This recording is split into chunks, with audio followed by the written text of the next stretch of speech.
जंगल में सब कुछ अच्छा चल रहा होता है। पक्षियों को किसी भी चीज की परेशानी नहीं होती।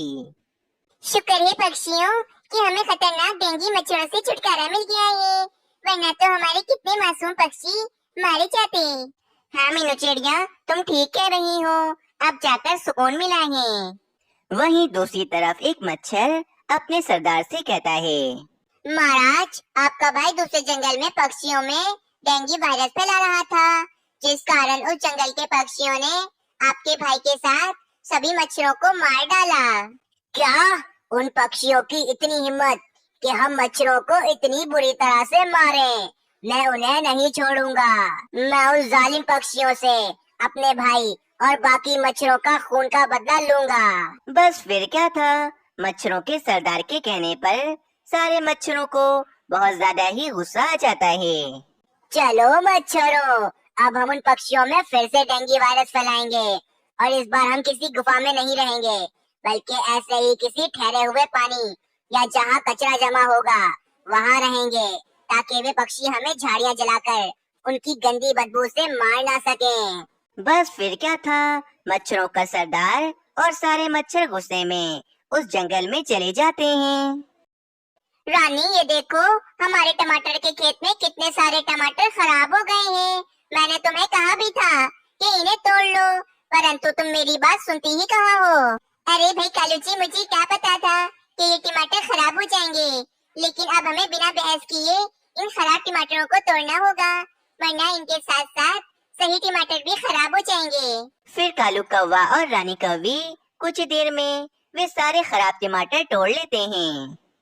रानी, ये सारे खराब टमाटर मैं अपने जंगल की कचरा फेंकने वाली जगह पर फेंक के आ जाता हूँ।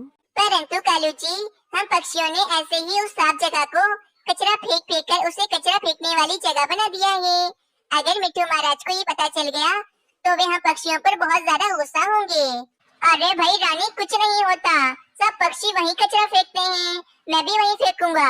फिर कालू कौवा सारे खराब टमाटर एक टोकरी में डालकर उन्हें फेंकने के लिए ले जाता है और लाकर सारे खराब टमाटर कालू कौवा कचरे में फेंक देता है। जंगल के सारे पक्षी अपना अपना कचरा इसी जगह पर फेंकते थे, जिस कारण इस जगह पर कचरे का ढेर लग जाता है। अरे वाह वाह सरदार जी, ये देखो, यहाँ कितना सारा कचरा है, हम यहीं पर ही अपना डेरा डाल लेंगे। बस फिर क्या था, वे सारे डेंगू मच्छर उसी कचरे वाली जगह पर रहने लगते हैं। अगली सुबह हो जाती है। एक बड़ा बादल पक्षियों के पास आता है। पक्षियों, हम बादल तुम्हारे जंगल में जल्द ही बारिशें करने आने वाले हैं, इसीलिए तुम सब पक्षी अपने पक्के घर बना लो, वरना हम किसी समय भी बारिशें करना शुरू कर देंगे। अरे बादल भाई, ये तो अच्छी बात है, हम सब पक्षी फिर से बारिश में मजे से नहाएंगे। अरे वाह, अब तो मजा आ जाएगा बारिश में नहाने से। वैसे भी कितने समय से हम सब पक्षियों ने बारिश में नहीं नहाया है। बस फिर क्या था, अगले दिन तेज बारिश शुरू हो जाती है और सब पक्षी मजे से बारिश में नहाने लगते हैं। मीनू चिड़िया, इस बार तो बारिश बहुत तेज हो रही है, मुझे तो बहुत ही मजा आ रहा है। हाँ बुलबुल, तुम ठीक कह रही हो, बारिश का पानी बहुत ठंडा है और इस ठंडे ठंडे पानी में नहाने में बहुत ज्यादा ही मजा आ रहा है। बस फिर कुछ ही देर के बाद बारिश भी रुक जाती है, परंतु तेज बारिश होने के कारण जंगल में जगह जगह गड्ढे हो जाते हैं, जिनमें बारिश का पानी भर जाता है। पानी जमा होने के कारण इस पानी में और भी ज्यादा डेंगू मच्छर पैदा हो जाते हैं और आहिस्ता आहिस्ता जंगल के कुछ पक्षी बीमार होने लगते हैं। अरे तोती, ये अचानक इतना तेज बुखार कैसे चढ़ गया मुझे? अभी तो बिल्कुल ठीक था मैं। बहुत कमजोरी भी हो रही है मुझे, लगता है वैजी को दिखाना ही पड़ेगा। तोते जी, आप चिंता न करें, मैं उल्लू वैजी को अभी बुला कर लाती हूँ। फिर कुछ देर के बाद उल्लू वैजी आ जाते हैं और तोते को चेक करने लगते हैं। तोती बहन, तोते भाई, ये तो डेंगू मच्छर वाला बुखार चढ़ गया है। यकीनन इस बारिश के कारण फिर से हमारे जंगल में डेंगू मच्छर दोबारा से पैदा हो गए हैं। नहीं नहीं उल्लू बेची, इस डेंगू वायरस की वजह से मैं अपने बेटे को तो खो चुकी हूँ, लेकिन अब मैं अपने पति को खोना नहीं चाहती हूँ। तोती बहन, मैं कुछ और पक्षियों को भी देखकर आ रहा हूँ और सब पक्षियों को डेंगू वायरस का ही बुखार हो रहा है। यकीनन हमारे जंगल में दोबारा से डेंगू मच्छर आ गए हैं और वे पक्षियों में डेंगू वायरस फैला रहे हैं। उल्लू वैद जी, कुछ कीजिए, मेरे पति की जान बचा लीजिए, इनके अलावा मेरा और कोई भी नहीं है। बस तभी वहाँ पर मीनू चिड़िया भी आ जाती है और वे कहती है, उल्लू वैद जी, जल्दी चले मेरे साथ। रानी कवि और बुलबुल बहन को भी बाकी पक्षियों की तरह बुखार चढ़ गया है और बहुत ज्यादा कमजोरी भी हो रही है। मुझे तो डर है कि कहीं दोबारा से डेंगू वायरस तो हमारे जंगल में नहीं फैल रहा ना। हाँ मीनू चिड़िया, जिस बात का डर था वही हुआ। जंगल में दोबारा से डेंगू मच्छर पैदा हो गए हैं और वे पक्षियों में डेंगू वायरस फैला रहे हैं। बस फिर क्या था, उल्लू वैद जी के हॉस्पिटल में बहुत सारे पक्षी एडमिट हो जाते हैं। अरे वैद जी, जल्दी बताएं, मेरा राजू कौवा कैसा है? वो मुझसे बात क्यों नहीं कर रहा है? कालू कौवे, मैंने राजू कौवे को ठीक करने की बहुत कोशिश की, इसे सेब का शरबत भी पिलाया, परंतु डेंगू वायरस के कारण राजू कौवे की मृत्यु हो गई है। क्या? मेरा राजू कौवा इतनी जल्दी कैसे मर सकता है? और तो और उसकी माँ भी तो बीमार है। रानी कौवी कब ठीक होगी? देखो कालू कौवे, मैं कुछ नहीं कह सकता हूँ। रानी कौवी का अभी इलाज चल रहा है। बस बहुत हो गया, उन डेंगू मच्छरों को सबक सिखाना ही पड़ेगा। चलो एक बार फिर से उन डेंगू मच्छरों के पास जाकर उनसे बात करते हैं। लेकिन मीनू चिड़िया, हमें तो पता ही नहीं है कि डेंगू मच्छर इस समय कहाँ पर रहते हैं। चलो कालू कौवे, तुम मेरे साथ, मुझे पता है कि डेंगू मच्छर कहाँ पर रह रहे हैं। फिर कालू कौवा और मीनू चिड़िया डेंगू मच्छरों के पास चले जाते हैं। सरदार जी, बस अब आप अपने मच्छरों को हम पक्षियों को काटने से मना कर दें, वरना अच्छा नहीं होगा। अरे अरे मीनू चिड़िया, अब तुम मुझे धमकी दोगी? अगर अभी हम चाहें तो तुम दोनों को काट काट कर मार दें, परंतु मैं ऐसा नहीं करूँगा, क्योंकि मुझे तुम सब पक्षियों से अपने भाई का बदला जो लेना है। इसीलिए मैं तुम पक्षियों को तड़पा तड़पा कर मारूंगा। और याद रखना, जब तक कि मेरे भाई का बदला पूरा नहीं हो जाता, मैं तुम पक्षियों को नहीं छोड़ूंगा। अरे भाई, जाओ यहाँ से, सरदार की बात मानो और यहाँ से चले जाओ। तोतले मच्छर, तुम तो चुप ही हो जाओ, बिल्कुल मत बोलो तुम। फिर मीनू चिड़िया और कालू कौवा उदास होकर वहाँ से चले जाते हैं। मीनू चिड़िया, कुछ करो, डेंगू वायरस की वजह से बहुत से पक्षी मारे जा चुके हैं और अब तो हम झाड़ियाँ जलाकर उन मच्छरों को मार भी नहीं सकते, क्योंकि वे चालाक मच्छर अब गुफा जैसी बंद जगह पर नहीं रहते, जहाँ धुआं भर जाए और वे मच्छर मर जाएं। परंतु अब कुछ उपाय तो सोचना ही होगा, वरना हमारा पूरा जंगल खत्म हो जाएगा। पक्षियों, डेंगू मच्छर गंदी जगह पर रहते हैं और हमारे जंगल में तो बहुत ज्यादा गंदगी फैल गई है।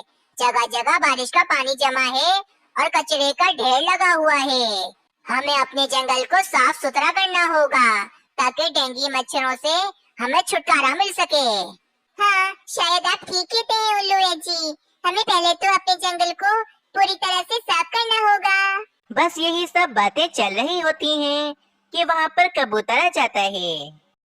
पक्षियों, अब चिंता करने वाली कोई बात नहीं है। ये देखो, मैं दूसरे जंगल से डेंगू मच्छरों को मारने वाला स्प्रे लाया हूँ। बस कोई पक्षी जाकर ये स्प्रे उन डेंगू मच्छरों पर कर दे, जिससे वे सारे डेंगू मच्छर मर जाएंगे। पर कबूतर भाई, इस स्प्रे से हम पक्षियों को तो कोई नुकसान नहीं होगा ना? नहीं मीनू चिड़िया, इस स्प्रे से सिर्फ मच्छर ही मरते हैं, हम पक्षियों को बिल्कुल नुकसान नहीं होगा।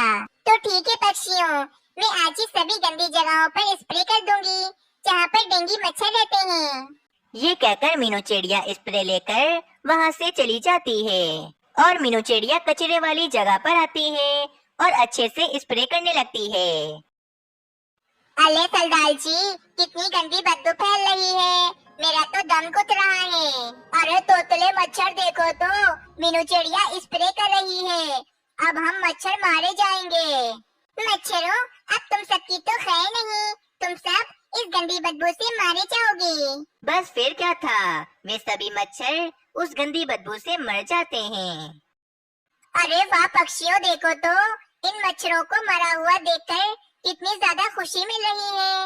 इन मच्छरों की वजह से मेरा राजू कौवा आज मेरे पास नहीं है। बस फिर वहाँ पर रानी कौवी भी आ जाती है। रानी, तुम ठीक हो गई? मैं तो बहुत ज्यादा डर गया था कि कहीं राजू कौवे को खोने के बाद मैं तुम्हें भी ना खो दूं। कालू जी, मैं बिल्कुल ठीक हूँ, परंतु मेरा बेटा राजू कौवा आखिर कैसे मर गया? रानी, इन जालिम डेंगू मच्छरों ने ही हमारे राजू कौवे की जान ली है। परंतु देखो तो, हम पक्षियों ने मिलकर इन डेंगू मच्छरों का खात्मा कर दिया है।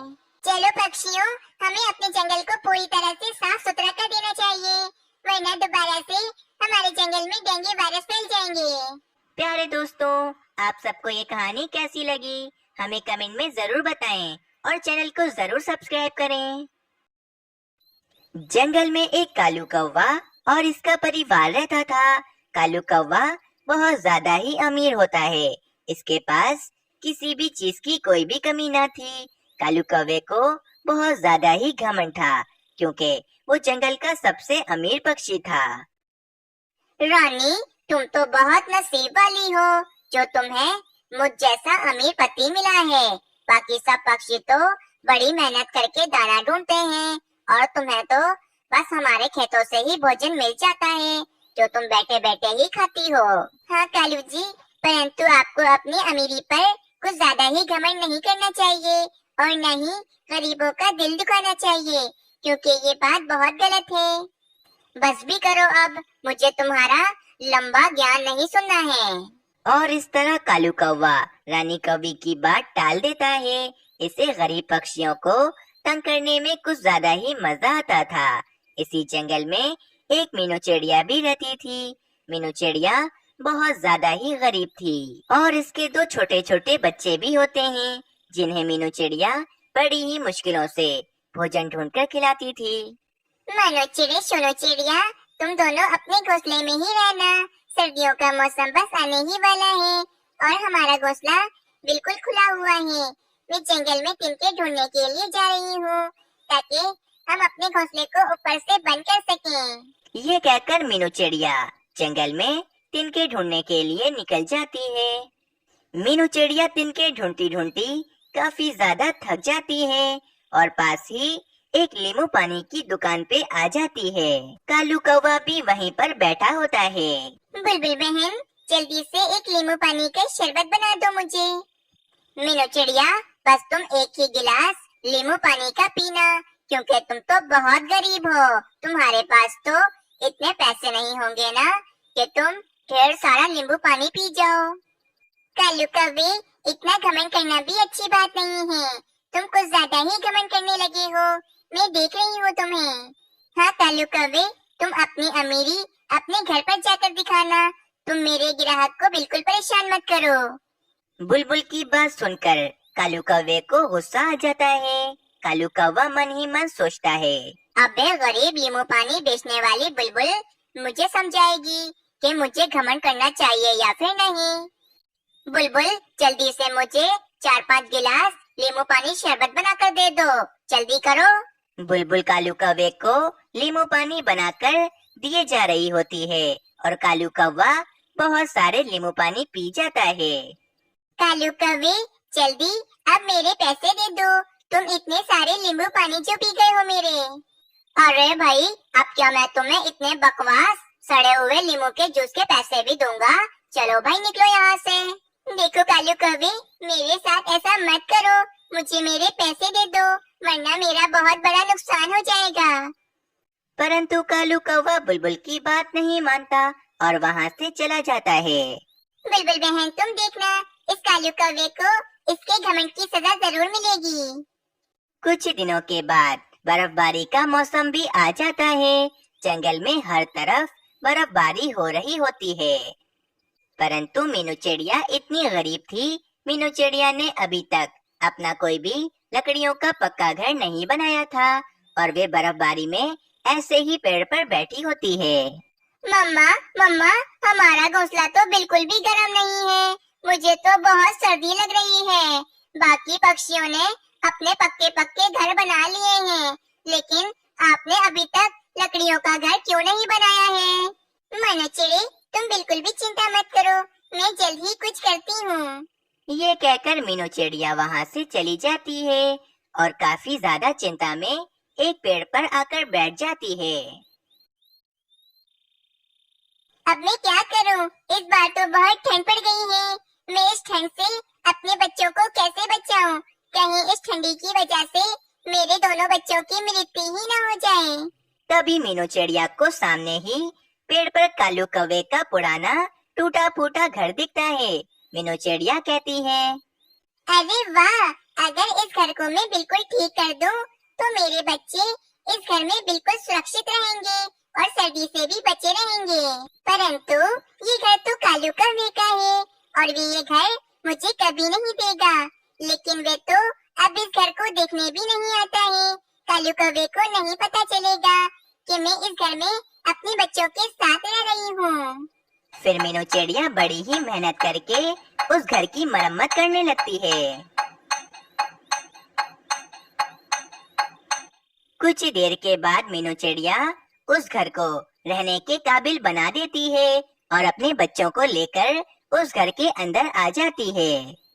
मानो चिड़े सुनो चिड़िया, ये घर कितना अच्छा है, परंतु ये घर तो कालू कौवे का है और हम किसी से पूछे बिना उसका घर नहीं ले सकते हैं। इसीलिए मैं कल कालू कौवे के पास जाऊंगी और उससे ये घर किराए पर ले लूंगी। अगले दिन मीनू चिड़िया कालू कौवे के पास आती है और कालू कौवे को सारी बात बताती है। ये तुम क्या कह रही हो मीनू चिड़िया? अब क्या एक गरीब चिड़िया मेरे घर में रहेगी? नहीं भाई, तुम अपने बच्चों को लेकर मेरे घर से निकल जाओ अभी। कालू कौवे, मैं तुम्हें उस घर का पूरा किराया दे दूंगी। बस ये घर तुम मुझे दे दो, वरना मेरे बच्चे तेज ठंडी से मर जाएंगे। कालू कौवा मीनू चिड़िया की एक बात नहीं मानता और वे फौरन अपने पुराने घर के पास आता है और वे मीनू चिड़िया के बच्चों को धक्के देकर अपने घर से निकाल देता है और अपने घर के ऊपर आकर जोर जोर से उछलने लगता है, जिस कारण वे घर काफी ज्यादा टूट जाता है।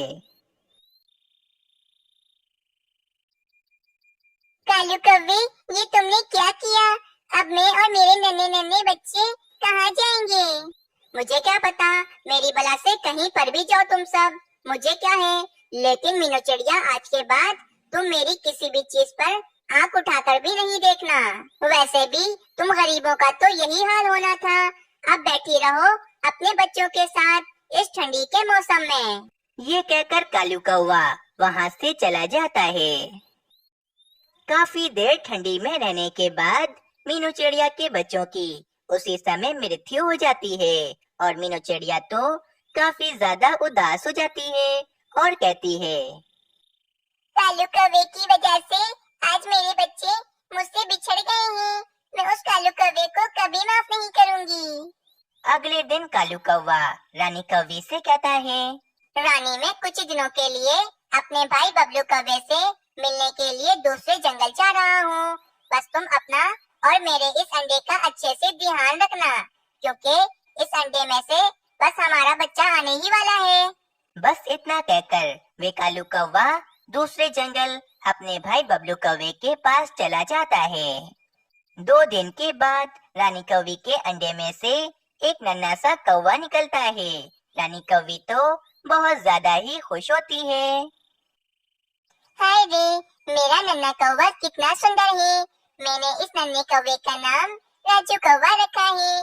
जब कालू जी आएंगे तो राजू कौवे को देखकर बहुत ज्यादा ही खुश हो जाएंगे।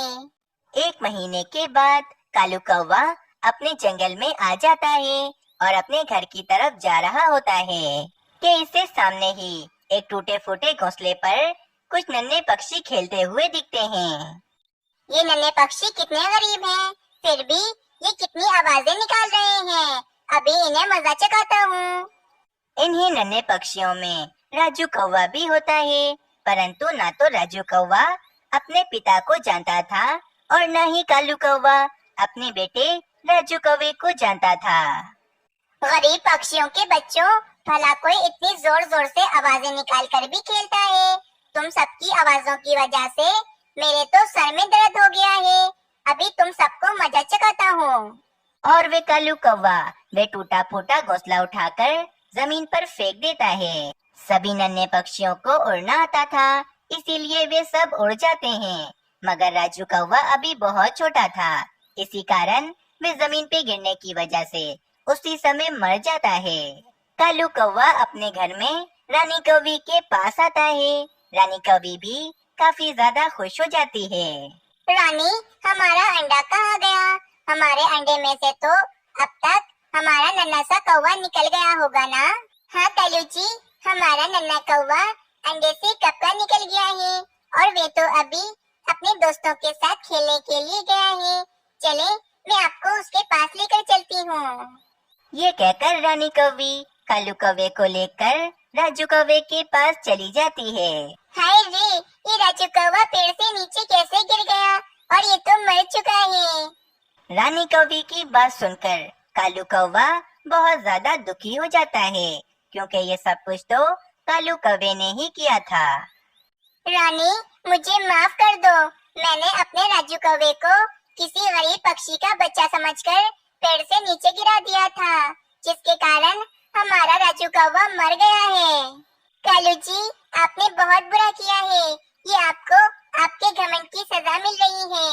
आपने मीनू चिड़िया के साथ भी कितना गलत किया था। बस बहुत हो गया है। मैं इतने घमंडी पति के साथ अब और नहीं रह सकती हूँ। कालू जी, मैं तुम्हें छोड़कर अपने मायके जा रही हूँ। ये कहकर रानी कौवी कालू कौवे को हमेशा हमेशा के लिए छोड़कर अपने मायके चली जाती है। और अब कालू कौवा बिल्कुल ही अकेला हो गया था। उसे अपने घमंड की सजा मिल रही थी। इस कहानी से हमें ये सीख मिलती है कि हमें कभी भी घमंड नहीं करना चाहिए।